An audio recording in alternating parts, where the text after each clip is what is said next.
దేవుడు మేము కలుగుగాక. కనుక ఈ సమయాన్ని బట్టి మనం ఎంతగానో సంతోషించాలి. ఈ సమయాన్ని బట్టి మనం సంతోషించాలి. దేవుడి మాటలు కుటుంబం వేయబడినవి. మాటలు ఎలాంటివమ్మా?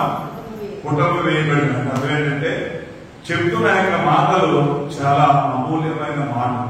ఈ విషయాన్ని మీరు గ్రహించాలి. దేవుడి మాటల్ని అమూల్యమైన విలువైన మాటలు మీరు గ్రహించి దేవుని మాటలు వినడానికి మన ఆసక్తిని చూపించాలి. ఈ దినములలో ఏం జరుగుతుందంటే బిడ్డ, చాలా మందిలో ఆసక్తి సన్నగిలిపోతుంది. ఏం జరుగుతుంది? ఆసక్తి సన్నగిలుతున్నాడు. ఎబ్రీ రాసిన పత్రికలో ఒక మాటను చూసి కొన్ని విషయాలను క్లుప్తంగా ఇచ్చిన సమయాన్ని బట్టి మనం గుర్తు చేసుకున్నాం. ఆ 10వ అధ్యాయం చూడండి. ఎబ్రీ రాసిన పత్రికలో 10వ అధ్యాయంలో ఒక మాట అక్కడ మనకు తెలియపరచబడుతుంది బిడ్డ. 24వ వచనం చూడండి.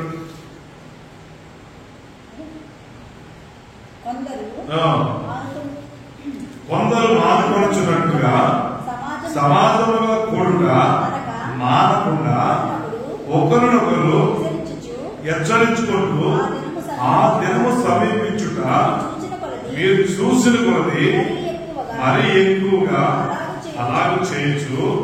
ప్రేమ చూపించడానికి, సత్కార్యం చేయడానికి ఒకరికొకరు గురుకొల్పుకోవాలని దేవుడు మీకు తెలియపరుస్తున్నాడు. హల్లెలూయా. కొద్దిగా దేవుడు మాట అర్థం చేసుకోండి. మీకు చాలా విషయాలు తెలుస్తాయి ఈ మాటలు. ఆ దినం అంతా అండర్లైన్ చేసుకోవడం ఎవరైనా ఆసక్తి ఉంటే, ఆ దినం అంటే దేవుడు ఒక రోజుని నిర్ణయించాడు. ఆ దినము సమీపిస్తున్న కొద్దీ మీరు చాలా జాగ్రత్తగా ఉండాలి.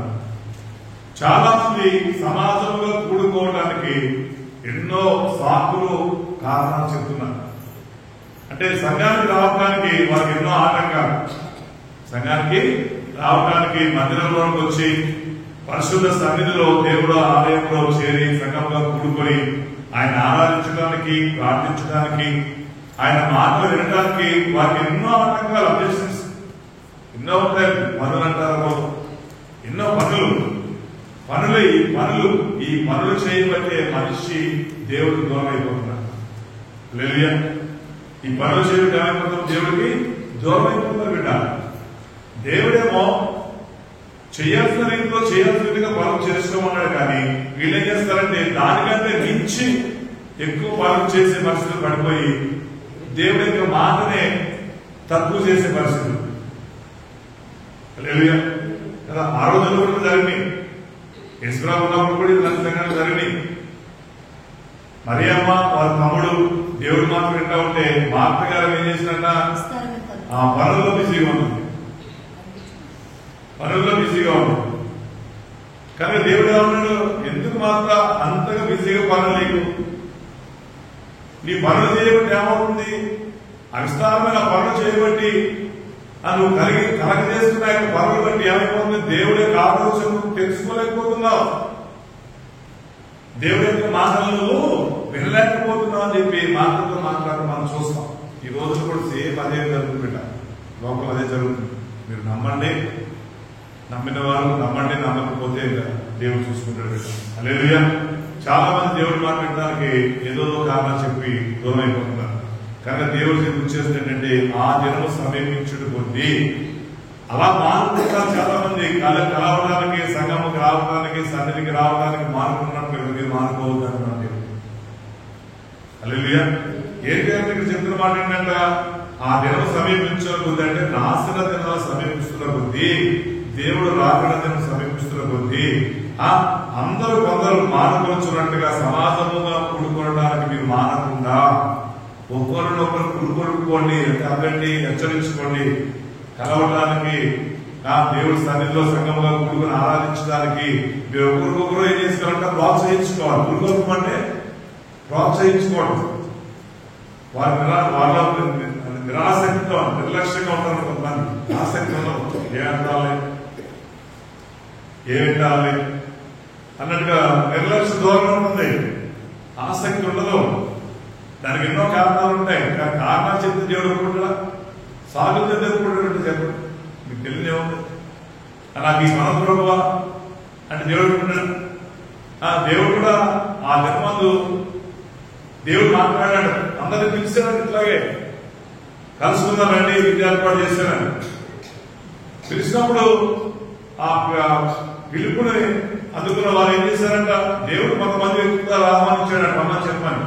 ఈ వ్యక్తులని దేవుడు రమ్మంటున్నాడు, సమాజంలో కూడుకోమంటున్నాడు, సమాజంలో కూడుకుని ఆరాధించమంటున్నాడు, దేవుడు సన్నిధి బట్టి ఆనందించమంటున్నాడు, దేవుడు సన్నిధి అనే చిత్తాన్ని తెలుసుకోమంటున్నాడు. చెప్పినప్పుడు వాళ్ళు ఏమన్నారంట, మేము వచ్చే పరిస్థితులు లేదు, నేను పొలం కొన్నాను, దాన్ని దున్నాలి, ఎద్దులు కొన్నాను, దాన్ని పరీక్షించాలి, ఇలా ఎన్నో కారణాలు వాళ్ళు ఏం చేశారు, రకరకాల కారణాలు చెప్పారు.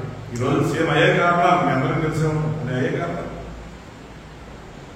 అనుకూలంగా ఉన్నా, స్వతంత్రత ఉన్నా, స్వేచ్ఛ ఉన్నా, దేవుడు నీకు ఒక స్వేచ్ఛ స్వతంత్రత కలిగిన జీవితాన్ని ఇచ్చినా గానీ ఆ స్వేచ్ఛగా స్వతంత్రత ఏం చేస్తారంట, ఇంకా ఎక్కువ పనుల్లో పెట్టుకుని దేవుడు సరే నిర్లక్ష్యం చేస్తారు.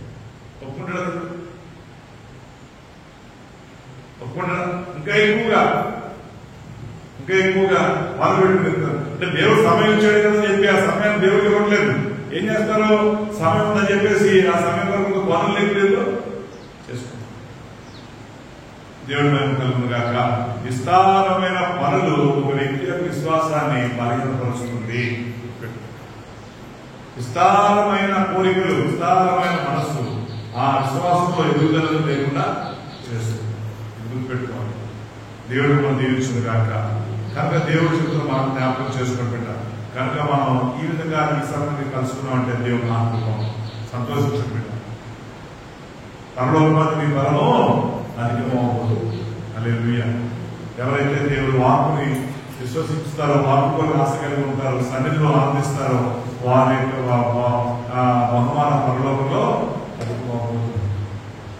దేవుడు మనకు కలుగును గాక. అదేవిధంగా చూస్తే అదే 11వ అధ్యాయంలో ఎబ్రాయిల పత్రికలో మాట చూసుకుందాం. ఈ విషయాన్ని దేవుడు అనుకోకుండా గుర్తు చేయడం జరిగింది. చాలా మంది సన్నిధి నిర్లక్ష్యం చేస్తున్నారు అన్న విషయాన్ని దేవుడు గుర్తు చేయడం జరిగింది. కనుక సన్నిధిని నిర్లక్ష్యం చేయడం అనేది ఆ వ్యక్తికి ఏమాత్రం క్షేమో కాదు బిడ్డ. దేవుడు నిర్లక్ష్యం చేస్తే క్షేమం కాదు. కనుక ఒక మాట మనం చూసుకుందాం. ఆ విశ్వాసాన్ని గురించి గుర్తు చేయడం జరిగింది. దేవుడు 11వ అధ్యాయంలో 6వ వచనం చూసుకుందాం.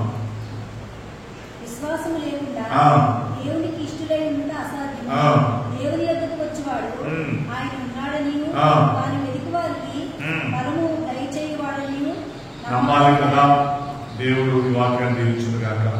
ఇక్కడ ఒక మాట చెబుతున్నాడు, విశ్వాసం లేకుండా దేవునికి ఇష్టలుగా ఉండటం అసాధ్యం. అసాధ్యం, అది ఎన్నడికి సాధ్యం కాదు. ఏది విశ్వాసము లేకుండా దేవునికి ఇష్టలుగా ఉండడం అనేది ఎన్నడికి సాధ్యం కాదు. నువ్వు దేవునికి ఇష్టలుగా ఉండాలంటే నువ్వు విశ్వాసంతో జీవించాలి,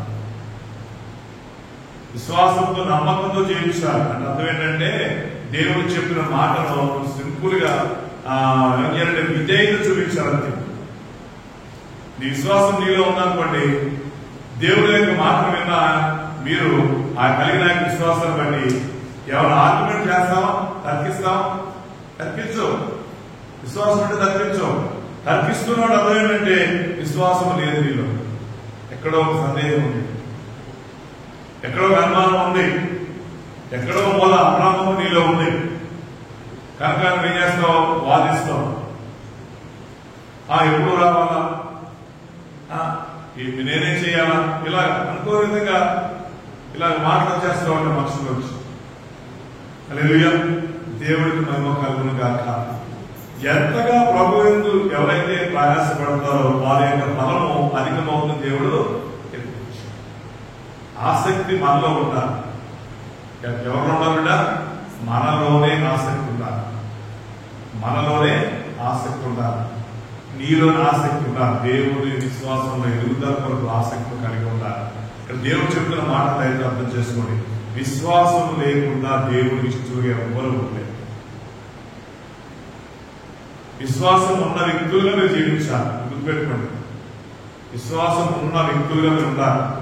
అంటే అర్థం ఏంటంటే దేవుడు చెప్పిన ఆ మాటను బట్టి ఆ మాటను విన్న ఆ యొక్క స్థితిలో ఆ ప్రవర్తన చూపించే వరకు ఉండాలి. విశ్వాసం అంటే మొదటి మొదటి ఉంది కదా, విశ్వాసం అంటే ఏంటంట? నిరీక్షించబడుతున్న వాటి యొక్క అది నిజ స్వరూపమని, అదృశ్యమై ఉన్నాయంటారు కదా. అంటే విశ్వాసం అనేది సాక్ష్యం కలిగింది. అదృశ్యమైన ఉన్నాయనడానికి విశ్వాసమే ఆధారం, వేరే ఆధారం లేదు, వేరే సాక్ష్యమే లేదు. అదృశ్యమైనవి ఉన్నాయనడానికి విశ్వాసమే ఆధారం. కనుక అలాంటి విశ్వాసం కలిగి జీవిస్తేనే దేవుడు ఆ వ్యక్తులు ఇష్టపడతాడని తెలియపరచబడుతుంది. దేవుడు మేము కలుగునుగాక. కనుక విశ్వాసంలో ఉంటే ఏం జరుగుతుంది? విశ్వాసంలో ఉంటే నీకు ఏం జరుగుతుంది? కొన్ని విషయాలని ఒక వ్యక్తి గురించి చెప్తానికి దేవుడు ఇష్టపడుతున్నాడు. విశ్వాసం కలిగిన వ్యక్తి ఎలా ఉంటాడో చూసుకున్నాం. 2వ రాజుల గ్రంథంలో, పరిశుద్ధ గ్రంథం 2వ రాజులు చూడండి, 18వ అధ్యాయం చూడండి. 2వ రాజులు 18వ అధ్యాయంలో 5వ వచనం చూడండి.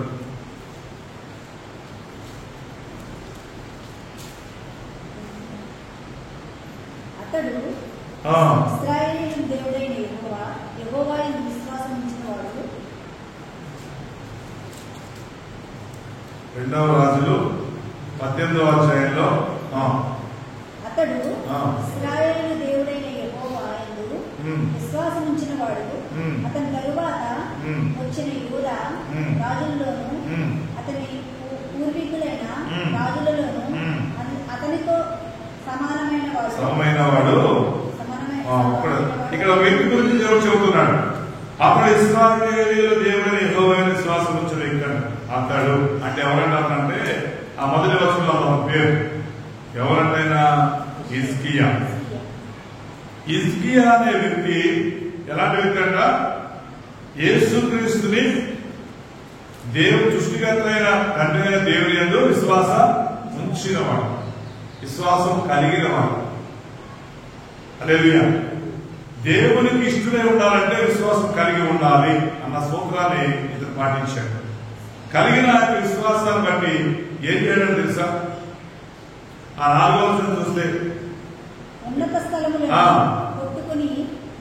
ఉన్నత స్థలాలను కొట్టివేసి విగ్రహాలను పగలగొట్టి చిన్నాభిన్నములుగా చేసి ఎందుకు చేయాలంట?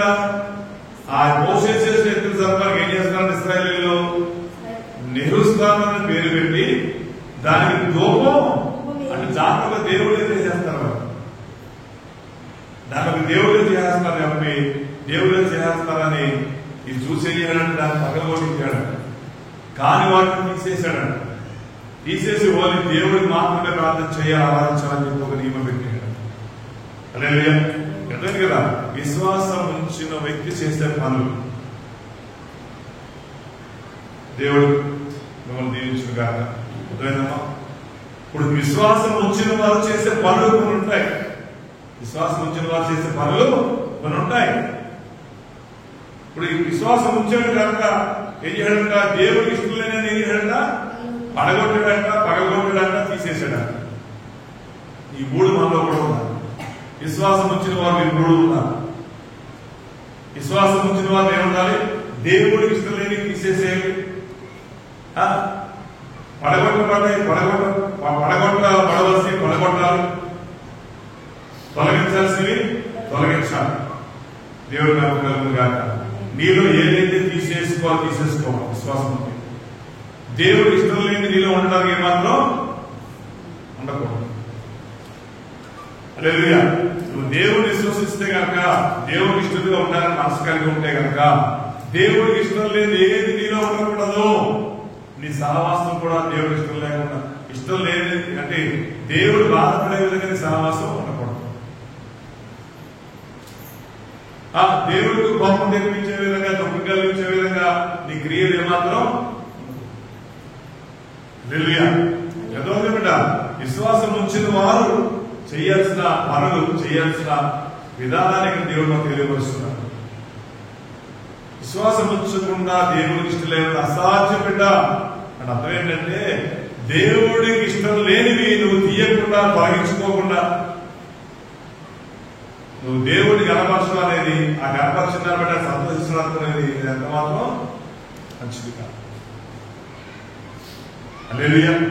దేవుడి మాత్రం లోబడకుండా నువ్వు ఏదన్నా చేసినా, ఏం చేయాలనుకున్నా అది దేవుడికి ఇష్టంగా ఉంటుందా? ఉంటుందా? ఉండదు. ఇప్పుడు దేవుడు చెప్పిన మాట చేయకుండా నువ్వు ఏదేదో చేసేస్తానన్నావు అనుకో, అది ఎవరు వీరవు కదా. అవును, ఫస్ట్ మనం ఏం చేయాలి? దేవుడు చెప్పిన మాట వినాలి అంతే. ఫస్ట్ ఇంటేనా ఇష్టపడతాం, తర్వాత ఏదైనా చేస్తే చేయొచ్చు, చేయకపోతే చేయకపోవచ్చు. హల్లెలూయా. దేవుడు మనం దీవించుకుంటారు, అర్థం చేసుకుంటాడు. దేవుడు ప్రాణం పెట్టాడు మన కొరకు. ప్రాణం పెట్టిన మనల్ని ఆయన ప్రేమిస్తూ మన కొరకై ఆలోచన కలిగి చెబుతుంది. ఈ మాట మీరు జ్ఞాపకం చేసుకోండి. నేను చేసిన త్యాగం, నేను చూపించిన ఆయన ప్రేమ, కృప, ఇచ్చిన విడుదల, విమోచన, నువ్వు దాన్ని గుర్తించి విశ్వసించి జీవించాలి బిడ్డ. అప్పుడు నువ్వు నాకు ఇష్టంగా ఉంటా దేవుడు చెబుతున్నాను. హల్లెలూయా. దేవుడు మేము కలుగును గాక. విశ్వాసము ఉంచిన దాన్ని బట్టి, అన్నింటినీ తొలగించిన దాన్ని బట్టి దేవుడు ఇసుక కార్యాలను తెలుసా? ఇసుక ఏం కార్యాలు తెలుసా? కొన్ని విషయాలు మీకు తెలియపరుస్తా. ఆ జీవితంలో ఇసుక జీవితంలో జరిగిన కొన్ని సంఘటనలు తెలియపరుస్తా. 18వ అధ్యాయంలో అదే 19 చూడండి. 19వ అధ్యాయం 20 చూడండి. 19:20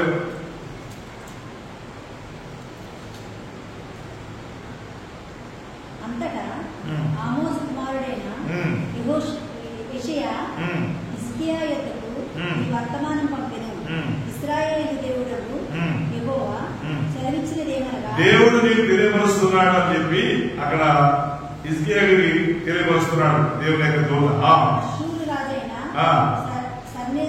సన్హెరీబు విషయమందు నీవు నా ఎదుట చేసిన ప్రార్థనని అంగీకరించి ఉన్నావు. ఇక్కడ సన్హెరీబు అనే వ్యక్తి గురించి ప్రార్థన చేశాడంట.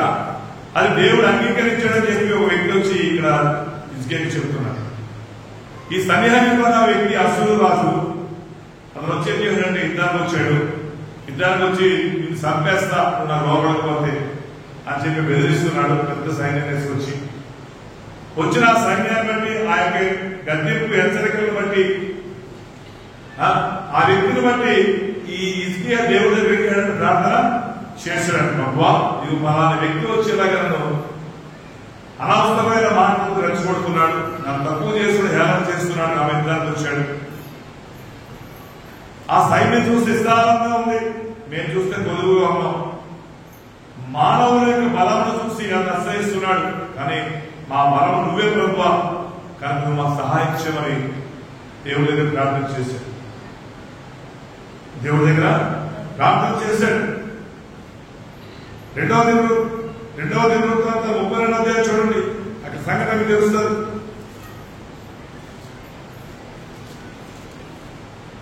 రెండవ దినవృత్తాంతం 32వ అధ్యాయంలో 32:8 చూడండి. ఆ విధంగా సన్హెరీబు అనే వ్యక్తి వచ్చి విస్తారమైన సైన్యం భయపెడుతూ అక్కడున్న ఇశ్రాయేలు ప్రజలు భయపెడుతున్నప్పుడు మాంస సంబంధమైన అంటే మానవ సంబంధమైన బాహువు ఎవరికి? సన్హెరీబు అంట.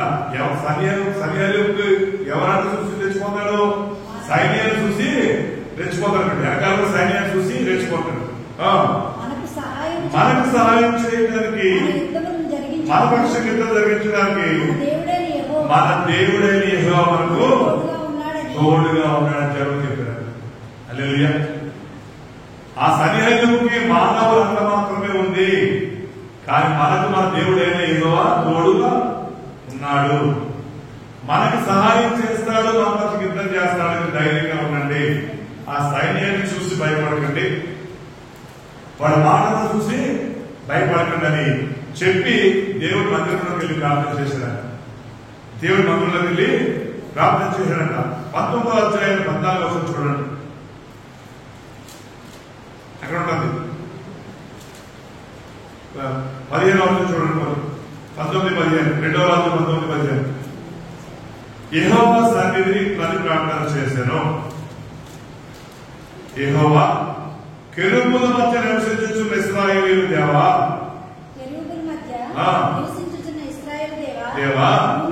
భూమిని ఆకాశములు కలగజేసిన అద్వితీయ దేవా, నువ్వు లోకమందున్న సకల రాజ్యములకు దేవుడివై ఉన్నావు.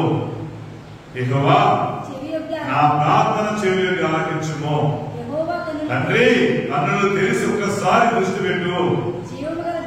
జీవము కలిగిన దేవుడివైన నిన్ను దూషిస్తున్నాడు సన్నిహరింపు. హల్లెలూయా. సన్నిహరింపు దూషిస్తున్నాడు, వాడి పంపిన దూతలు దూషిస్తున్నారు నిన్ను. ఒక్కసారి ఆ మాటలు విను, ఆ మాటలు విను అని చెప్పి అక్కడ ప్రార్థన చేస్తున్నాడు.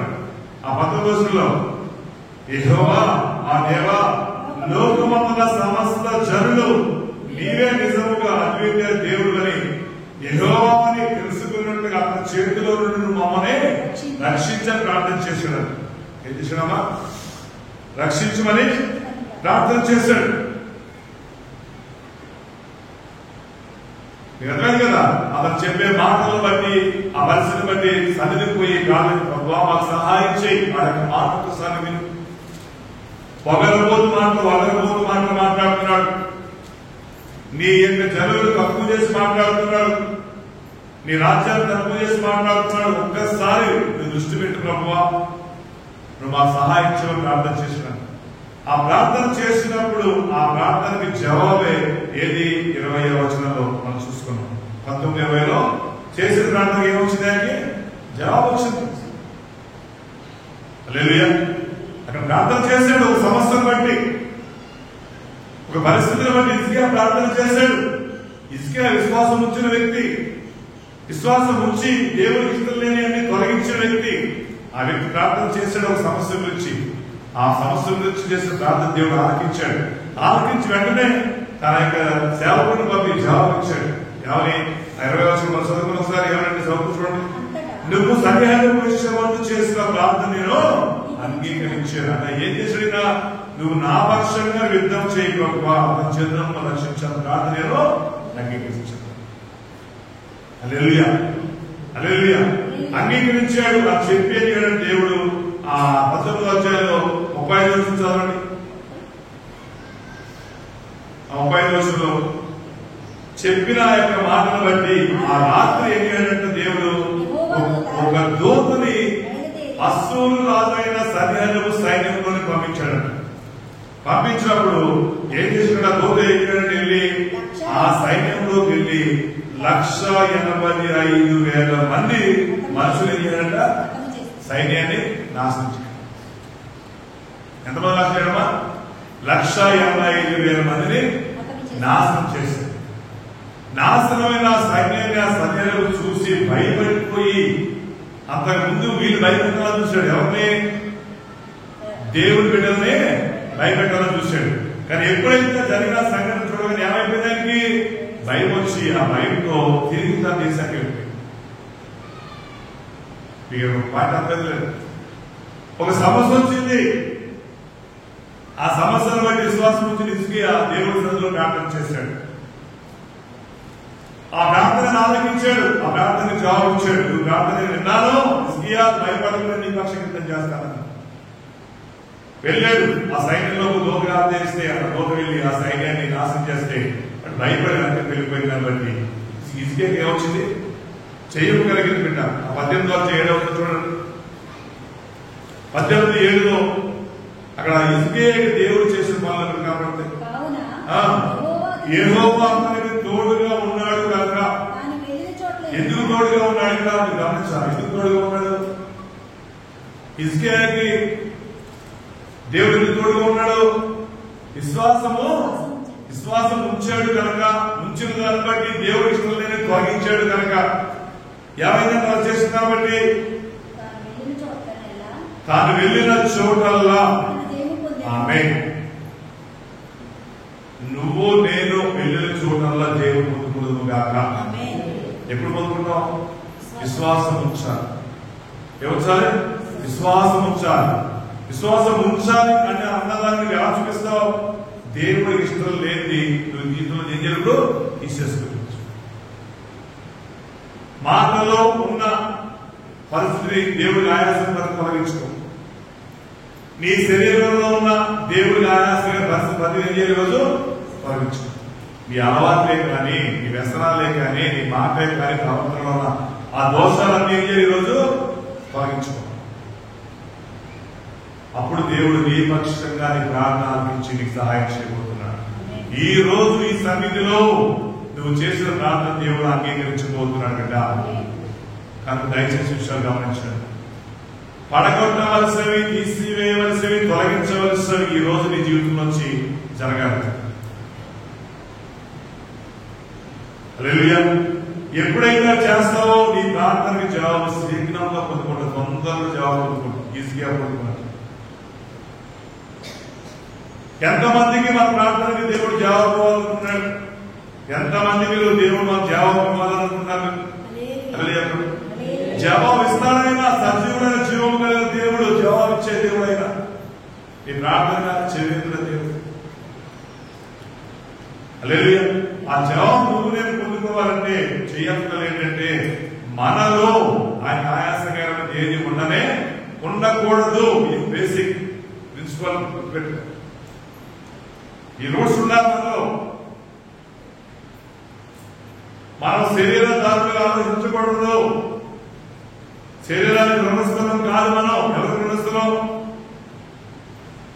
శరీరానుసారంగా ఆలోచించడానికి మనం శరీరానికి రుణస్థలం కాము. రుణస్థలం తెలుసు కదా.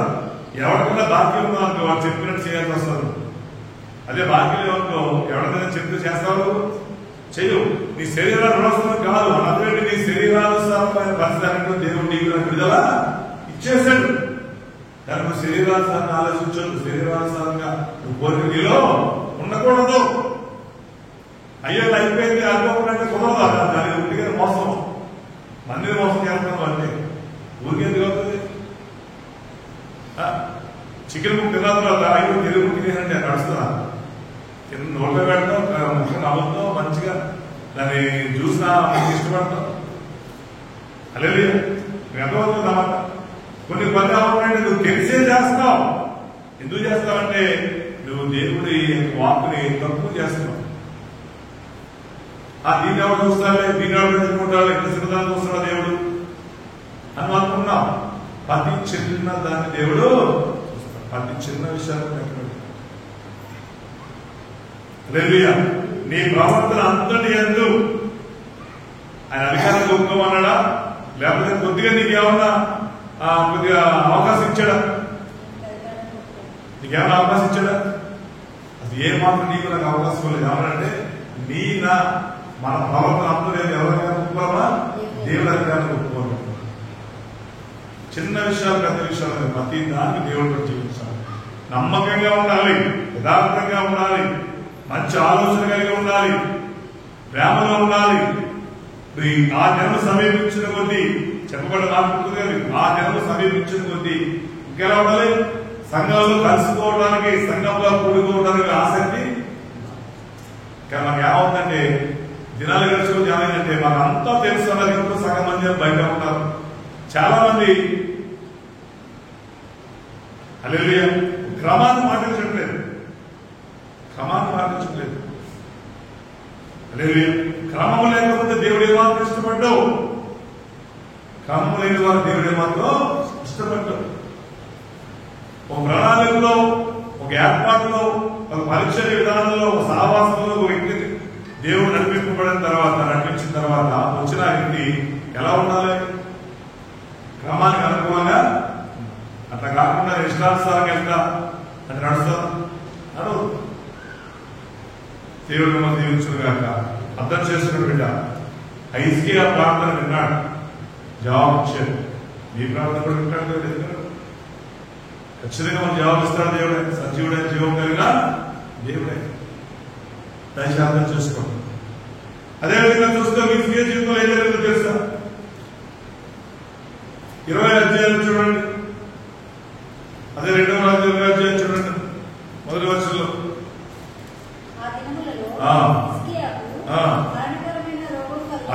చూసారా?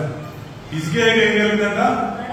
మరణమును కలగజేసే రోగం వచ్చిందండి. ఏమొచ్చిందమ్మా అంటే అర్థం ఏంటంటే దానికి వైద్యం లేదు. కొన్ని రోగానికి వైద్యం లేదు, ఖచ్చితంగా అనుకోవాల్సింది. కొన్ని రోగాలకి మనిషి ఏం చేస్తున్నామా చనిపోతాడు, వైద్యం లేదు. ఎలాంటిది వచ్చిందండి హిజ్కియాకి? మరణాన్ని కలగజేసే రోగం వచ్చిందండి. దేవుడి మేము కలుగును కాక.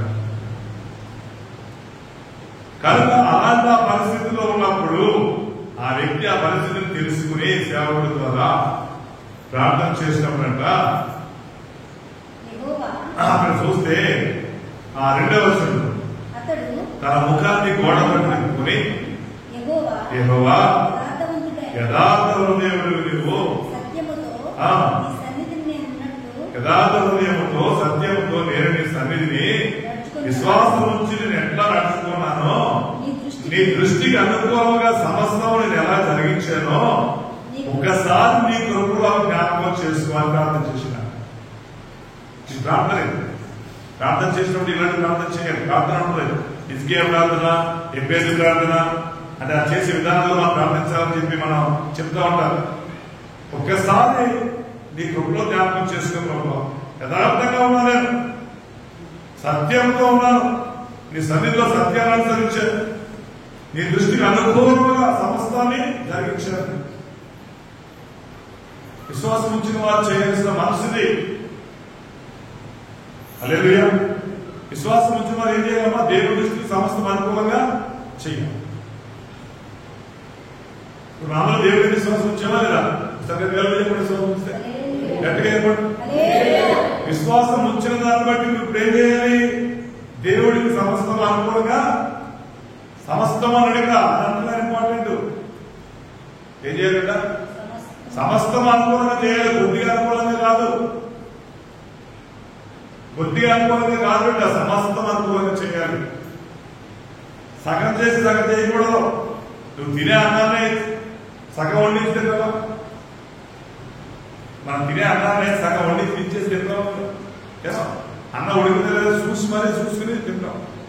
ఆ ఒక పూట ఆహారం వరకు నువ్వు అంతగా జాగ్రత్త తీసుకుంటా కదా. మరి సర్వోన్నతమైన దేవుడు నివసించే ఆ సర్వోన్నతమైన స్థలంలో ఉండాలనుకుంటే ఏం చేయాలి? భూమి మీద సమస్తము నీ జీవితం అంతట్లో అపాదమస్తంగా పాటు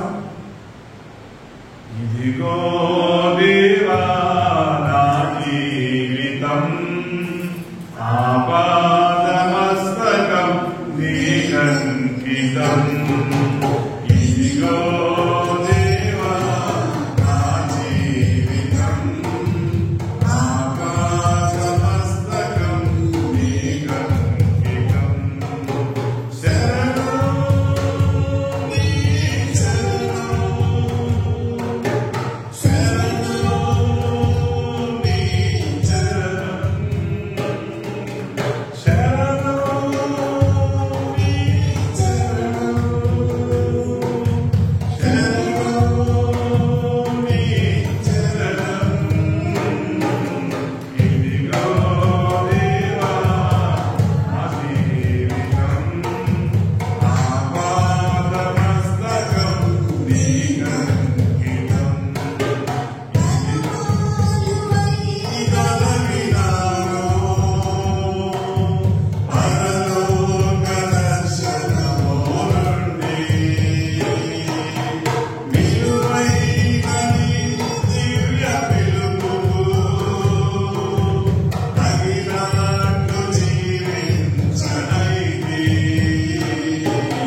అన్ని విషయాలలో దేవుడికి అప్పగించుకునేవారుగా. అదే మాట ఇక్కడ దేవుడు చెప్తున్నాడు, ఆయన నీ సన్నిధిలో సమస్తములో నీకు అనుకూలంగా నేను ఏ విధంగా జీవించాను ఒకసారి జ్ఞాపకం చేసుకోవా. మరణాన్ని కలగజేసి ఈ రోగాన్ని తొలగించి నాకు సహాయం చేయి, నేను చేయడానికి వాళ్ళు ఎన్నో ఉన్నాయి అని చెప్పి అలా ప్రార్థన చేసినప్పుడు వెంటనే దేవుడు జవాబు ఇచ్చేసాడు. వెంటనే హల్లెలూయా వెంటనే ఒక జవాబు ఇచ్చేసాడు దేవుడు. ఇది 3-5 చూడండి.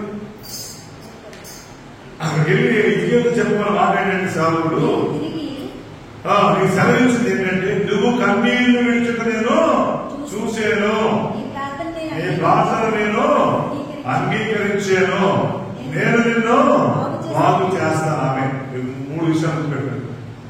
నువ్వు కన్నీళ్లు విడిచుట నేను చూశాను, నీ ప్రార్థన నేను అంగీకరించాను, నేను నిన్ను బాగు చేస్తాను. 3 విషయాలు.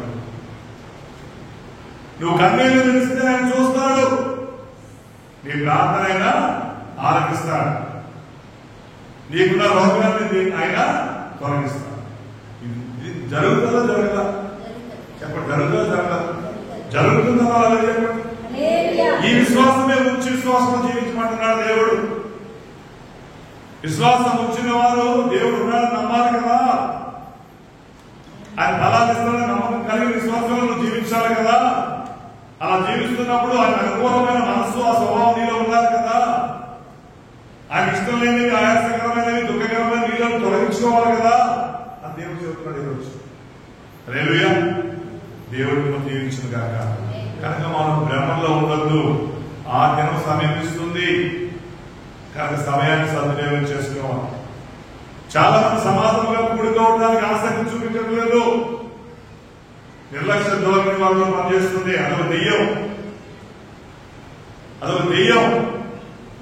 సమాజంలో దూరంగా ఉంచడం, సన్నిధికి దూరంగా ఉంచడం, సహవాసానికి దూరంగా ఉంచడం, దేవుడికి దూరంగా ఉంచడం ఎవరి వల్ల అవుతుంది? దెయ్యంతోనే అవుతుంది. హల్లెలూయా. దేవుడు దూరంగా ఉంటారా? దేవుడు ఎన్ని రాసిన 10వ అధ్యాయం ఏం చెప్పాడు? కొందరు బాధపడుతున్నట్లుగా మీరు బాధపడకూడదు. ఆ కొందరు ఏం చేస్తున్నారు? దెయ్యం ప్రేరేపణలో సమాజంగా కూడుకోవడానికి వారికి ఏమన్నా ఆసక్తి వారిలో ఉండట్లేదు. నాకు ఎన్నో సాధన చెప్పుకుంటారు. ఎవరైనా సాధిస్తే దేవుడికి ఏమైనా నష్టమా? సంఘానికి ఏమైనా నష్టమా? సేవకుడికి ఏమైనా నష్టమా? చెప్పండి. ఇప్పుడు సేవకుడికి జరిగింది ఏముంది అక్కడ? నీకు నీవుగా నష్టానికి అలా చేసుకుని రేపు దేవుడి దగ్గర వచ్చి అయ్యో ప్రభా తండ్రి నేను కూడా నీ వాళ్ళంటే